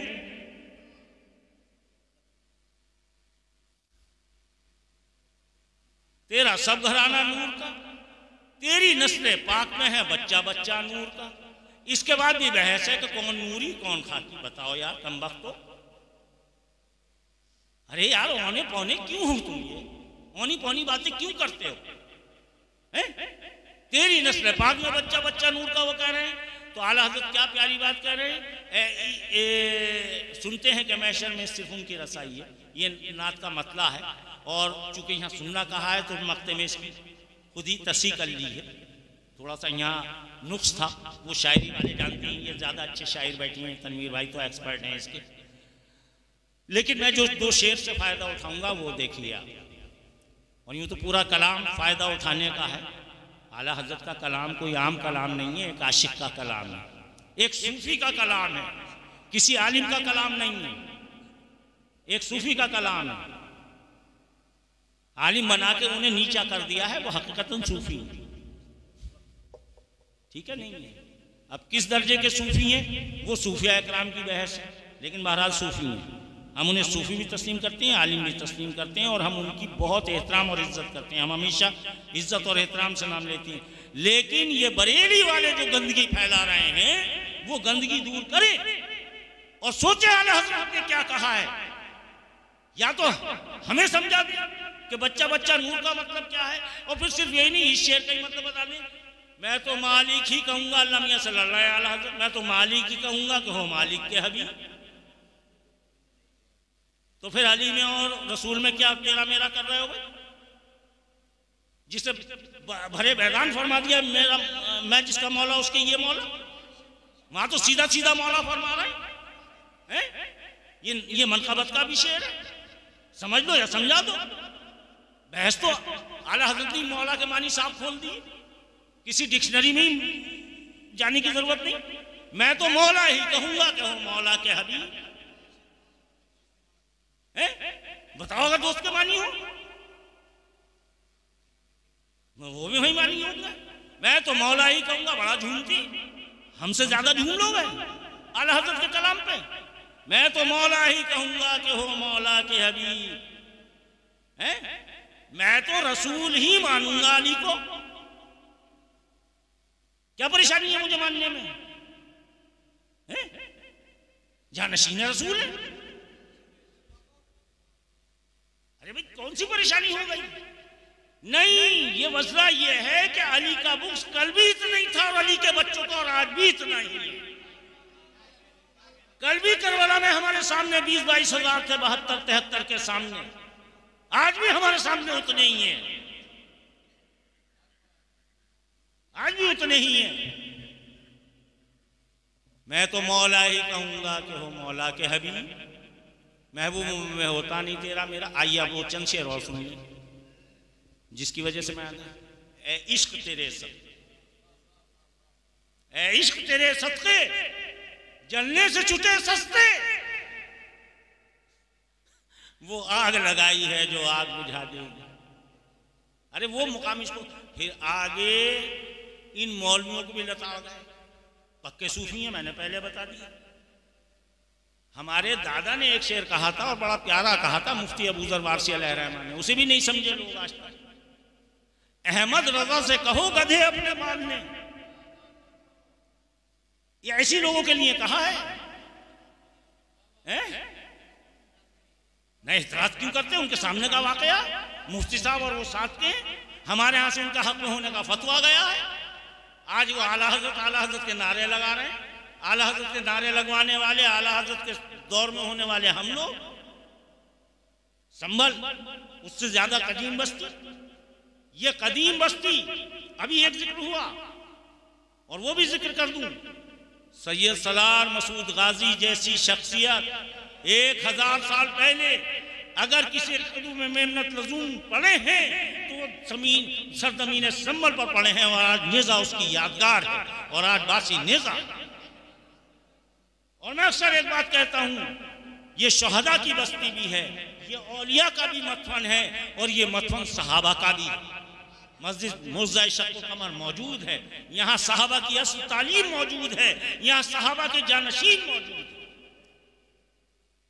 और इस धरती पर एक सहाबी जिनके बारे में अल्लाह के रसूल ने स्पेशल बताया, हजरत अब्दुल्लाह बिन सलाम के बारे में, देख लो किसी को जन्नती की ज़ियारत इस दुनिया में करनी है तो अब्दुल्लाह बिन सलाम है। उनकी नस्ल भी इसी शहर में मौजूद है। शाह मुत्तकी इसराइली उसी नस्ल के चिराग हैं, उसी नस्ल के चिराग हैं। ये पूरा खानवादा उसी नस्ल का है जिन्हें गुलामी का शर्फ हासिल है आकाए दो जहां के दरबार। तो ये बात करती है सैयद सलार मसूद गाजी का ये जिक्र आना ज़रूरी था क्योंकि नेज़े का मामला है और ये बड़ा करम है उनका कि हम उनको शामिल रखें। ख्वाजा गरीब नवाज का जिक्र हुआ, अशरफ जहांगीर सिमनानी अलैहि रहमत का जिक्र हुआ, वारिस पाक का जिक्र, तमाम बुजुर्गों का जो हिंदुस्तान में। और बड़ी अच्छी बात कही, जब तक ख्वाजा साहब की ये धरती है और हम ख्वाजा साहब की धरती मानते हैं, और ख्वाजा साहब को मानने का मतलब ये है शाहस्त हुसैन बादशाहस्त हुसैन, दी हस्त हुसैन दी पनाहस्त हुसैन, सरदार नदाद दर दस्ते यजीद, हक्का की बिना ला इलाहा हस्त हुसैन। जो हुसैन को नहीं मानेगा, हुसैन की ताज़ियेदारी नहीं करेगा, हुसैन की याद को गलत कहेगा, अपने उर्सों में अपने झमेलों में चाहे जितने डेक और लाउड स्पीकर बजवा लो, अपने छोटे छोटे मज़ार पर ढोलकियां बजवा लो, हुसैन सबके बड़े अब्बा हैं तो उनका तो बड़ा ही ढोल बजेगा, रोका ना जाएगा। बचाने वाले भले ही चार रोक के दिखाओ, क्योंकि इंतजाम तो अल्लाह और रसूल का है। शहादत का जिक्र तो अल्लाह ने सबसे पहले लामकाम पे कर लिया, फरिश्ते के जरिए करवा दिया। मैं अक्सर कहता हूँ, खैर चलिए मैं ज़्यादा तमीज़ नहीं आ रहा, वो आपकी सब सुनी हुई है। आखिर कर रहा हूँ, इश्क तेरे सत्ते जलने से छूटे सस्ते। अब आखिर करते हैं और वो तमाचा मारा है इनको, वही अहमद रसूल दिखाओ गधे अपने बांधने, खेती तमाम अहमद मुर्सिल की चढ़ गए। हो सकता है इस कहने के बाद ये शेर कहा हो आला हजरत ने। ये एक तारीखी बात है, मैं यकीन तो नहीं करता लेकिन गुमान मेरा बहुत अच्छा है। तो आगे फरमाते हैं, और यहां भी बड़ी अजीब बहस है, जैसे वहां कहा ना, ए इश्क तेरे सत्ते जलने से छूटे सस्ते। बता दिया इश्क का मियार क्या है। हज़रत इब्राहीम अलैहिस्सलाम वाला वाक़या इश्क का वाक़या है, उसी को इस तमीन में ले लें। और बिल्कुल अब आखिरी बात सुनिए, तैबा न सही अफजल मक्का ही बड़ा ज़ाहिर।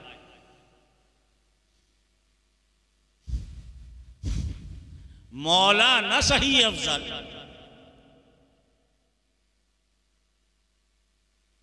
अबू बकर ही बड़े ज़ाहिर। हम इश्क के बंदे हैं क्यों बात बढ़ाएं।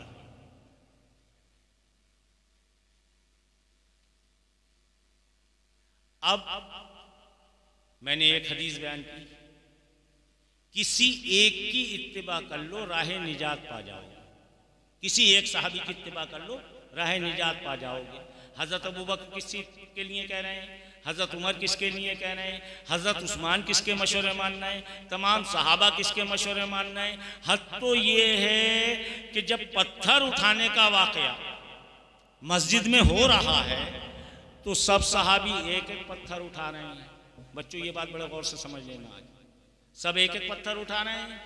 एक वहाँ सहाबी हैं, बड़े नौजवान से हैं, ताकत अल्लाह ने अच्छी दी है, अल्लाह के रसूल के साथ हैं, वो 2 पत्थर उठा रहे हैं। और पत्थर भी आज के नहीं, वो मतलब उनका वजन भी मन 1.5 मन, तो वो जितने भी होंगे वो एक अंदाजे के मुताबिक, तो वो सब एक ही उठा के ले जा रहे थे जब मस्जिद बन रही है।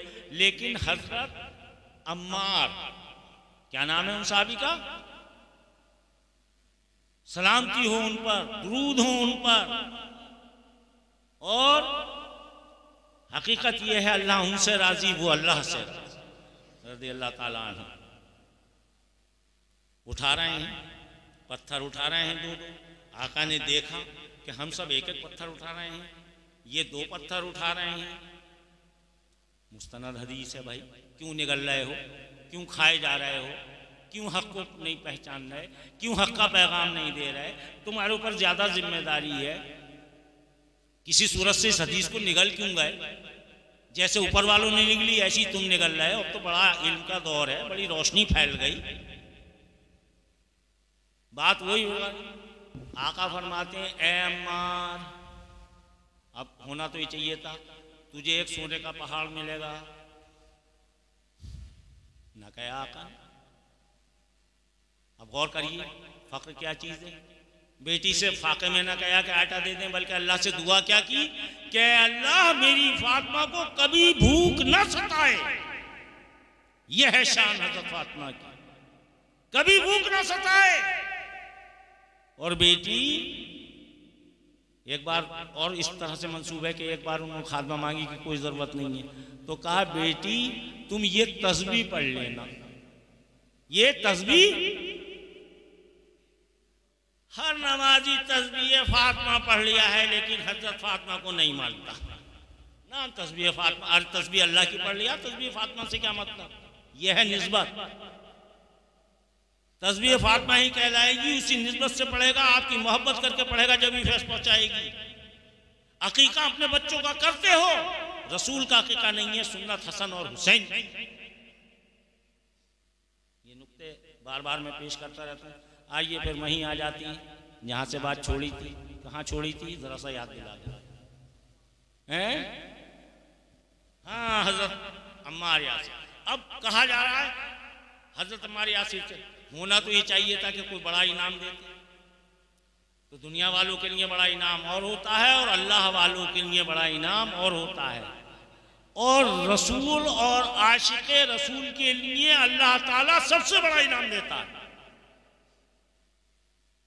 बात समझ में आ गई नहीं? आशिक को, इन लोगों के आशिक को और बड़ा म्यार होता है।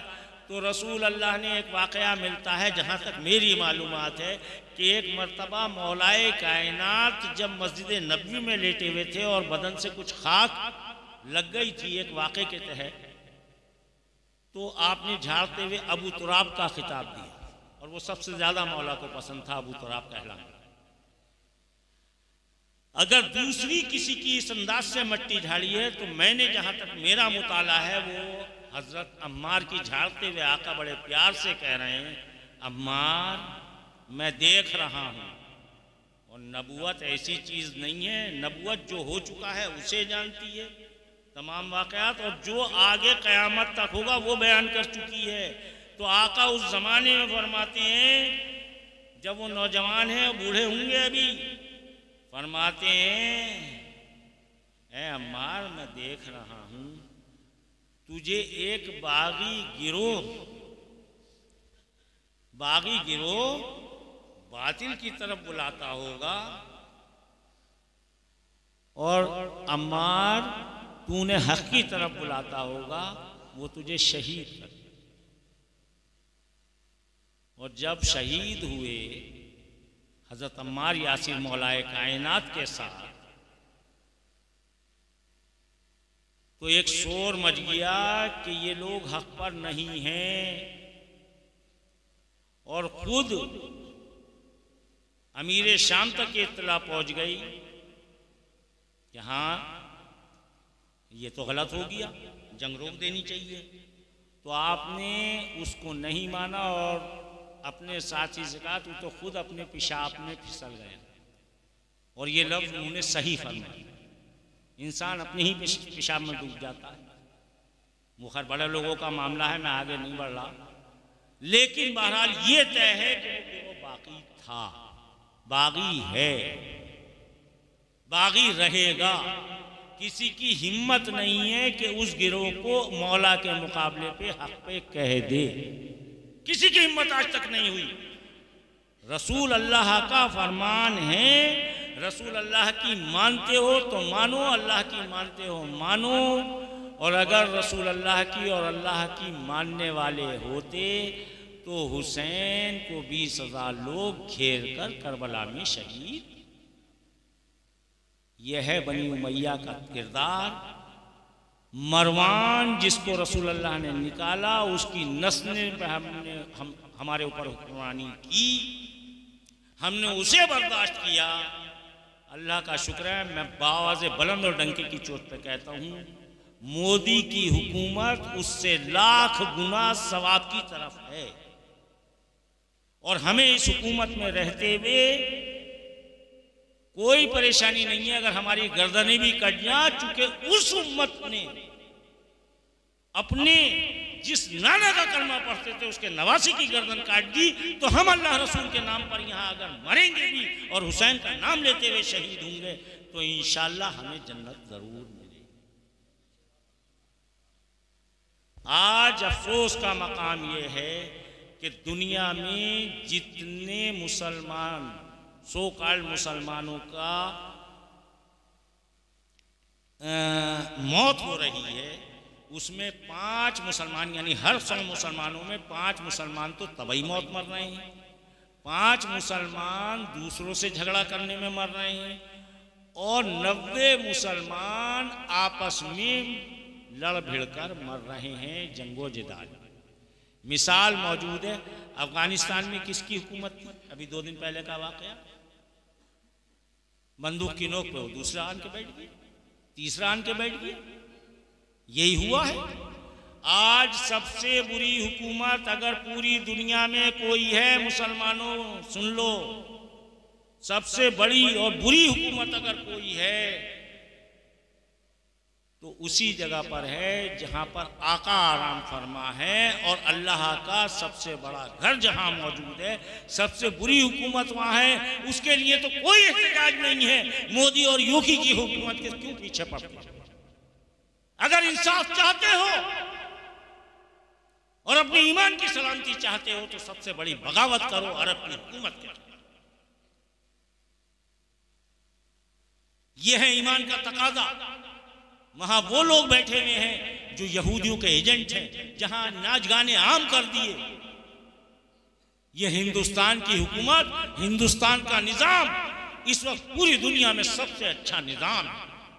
मैं मोदी और योगी की तारीफ नहीं कर रहा, लेकिन मोदी और योगी उन मुसलमान हुक्मरानों से लाख जगह अच्छा है और खास तौर पे उस औरंगजेब से और इन मुगलों से तो लाख जगह अच्छा है ये हुकूमत। अल्लाह ऐलान कर रहा हूं, जो अपने बाप को कैद कर दे, अपने हकदार भाई का कत्ल कर दे, अपने भतीजे का कत्ल करके नंगा घुमाए, अपनी बेटियों को उसी तरह से कुआरा रखें और किसी मुगल बादशाह का दामाद नहीं मिलेगा। कुआरी रखी, वजीफे मान दिए, किसी की शादी नहीं की, फिटेसाइड वैसे ही हो रहा था जिस तरह से हमें बता दिया गया। एक बात मिलादों में आपके जहन पड़ गई, बस आखिरी बात कह रहा हूं कि वो ऐसा जमाना था कि बस उधर बच्ची पैदा होती थी, उधर मार देते थे, दफन कर देते थे। बिल्कुल गलत रिवायत है। सरदार लोग जो बड़े बड़े रुतबे वाले थे ना, यही चौधरी लोग, ये अपनी बच्चों को मारते थे कि हमारी हुकूमत का दामाद ना हड़प ले। गरीब लोग तो उस वक्त भी ऐसे ही करते थे जैसे हम गरीब लोग कर रहे हैं। आज बड़े आदमी आज भी मार दिए। डॉक्टर साहब क्या हुआ? बोले भाभी जी जरा नाजुक हालत में, बेहतर ये अबॉर्शन करा दो। वो ये वाला था, वो आज भी हो रहा है। और अगर ऐसा होता तो एक एक अरब के घर में उस वक्त 4-4 और 6-6 बीवियां कहां से होती? कोई तादाद ही ना आती। ये तो रसूल अल्लाह ने एक निज़ाम बनाया कि 4 से ज्यादा नहीं रख सकते एक वक्त में, तो कहीं और से सप्लाई हो रही थी। तो इतनी गलत रिवायतें बयान कर दी गई, हमारा जहन ये बना दिया गया। देखो, इन बातों से बचना चाहिए और हक को पहचानना चाहिए। और बस एक बात मैंने अर्ज कर दी कि इनके सामने कुरान खोल के रखो, कुरान की नहीं मानेंगे। हदीस खोल के रखोगे, हदीस की नहीं मानेंगे। आला हजरत फरमाई गए और आला हजरत के इस शेर को बिल्कुल रट के याद कर लेना, ऐ इश्क तेरे सत्ते जलने से छुटे सस्ते, वो आग लगाई है जो आग बुझा देगी। तैबा न सही अफजल, मक्का ही बड़ा जाहिर। हम इश्क के बंदे हैं, क्यों बात बढ़ाई है। हम मक्के तक अगर पहुँचते हैं तो मदीने वाले के ज़रिए पहुँचते हैं। हम मदीने तक पहुँचते हैं तो नजफ़ वाले के ज़रिए पहुँचते हैं। नजफ़ तक पहुँचते हैं तो हम इमाम हसन अलैहिस्सलाम और करबला वाले शहीद के ज़रिए पहुँचते हैं, हज़रत फ़ातिमा के सदक़े पहुँचते हैं। और यही हमारी निजात के घर हैं। और यही निजात के घर हमें सहाबा इकराम ने बताए हैं। और उन सहाबा इकराम ने बताए हैं जो अव्वलून हैं, साबिकून हैं, मुहाजिर व अंसार हैं। तुल्का और मौलतुल कुलूब 1,00,000वें दर्जे में भी उनकी खाक की बराबर नहीं हो सकते। ये अलल ऐलान कहना पड़ेगा, मानना पड़ेगा। जब तक हक ना तुम पहुंचाते हो ना हक पहुंचाना जानते हो। तुल्का की, मौलतुल कुलूब की, इन के सामने कोई हैसियत नहीं है। वो वाकई 1,00,000 दर्जा आगे हैं ये कुछ नहीं है उनके दर्जे के बाद। हाँ, अल्लाह ने जहाँ तक ये वादा किया है कि अल्लाह सबके साथ खैर करेगा जो मक्के के बाद, फतेह मक्का के बाद ईमान लाए, तो बहन ताला हमारा ईमान भी उन फतेह मक्का से पहले वालों का सदका है जो हमें ईमान मिला है, और अल्लाह ताला हमारे साथ भी इंशाअल्लाह खैर ही करेगा। वाखिर दावाना अल्हम्दुलिल्लाहि रब्बिल आलमीन। बहुत बहुत शुक्रिया।